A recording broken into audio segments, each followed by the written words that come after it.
உண்மையை சொல்லப்போனால் முதல்ல அண்ணனை நான் மீட் பண்ணும்போது அவர் கால் அடிபட்டுருந்துச்சு. கால் அடிபட்டுருந்துச்சு. என்னென்ன அடிபட்ட போது நடிக்க கூப்பிடுறீங்க அப்படின்னு. அப்போ தான் நாங்கள் உட்காந்து பேசி முடிவு பண்ணி அது வந்து வின்னர். ஆமாம், நான் சொல்ல கிரியிலேருந்து வரேன். கிரி வின்னர் தானே ஃபர்ஸ்ட்? கிரி தானே முத படம்? இல்லை, வின்னர். ஆமாம், அப்புறம் ப்ரொடக்ஷனில் தான் கிரி. அப்படியா? கிரி நம்ம பேனரில் பண்ணது. ஆமாம், நம்ம சொந்த பேனரில். அண்ணே கிரி பேனரில். ஸோ அப்போ ஃபர்ஸ்ட் டைம் பார்க்கும்போது கால் அடிபட்டுருந்துச்சு. என்னென்ன அடிபட்ட போது கூப்பிடுறீங்க அப்படின்னாரு. விடுங்க, நான் அடிப்பட்டதே ஒரு சீனா வச்சு பிளான் பண்ணுவோன்னு ஆரம்பிச்சது தான் வின்னர். ஆமாம் ஆமாம் ஆமாம். அது மானசன் சரத்குமார் சார் இருக்கார்ல, அவர் படத்தில் ஒரு ஒரு ஒரு பள்ளத்தில் வந்து குதிக்கிற மாதிரி சாட்டு.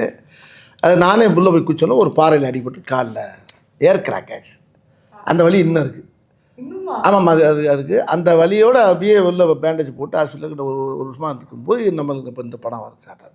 அதுக்கு முன்னால் அந்த இது சுந்தரா டிராவல்ஸு, அப்புறம் அந்த தவசி இதெல்லாம் நடிச்சுக்கிட்டு போது 3வது படம் இந்த படம் வின்னர்.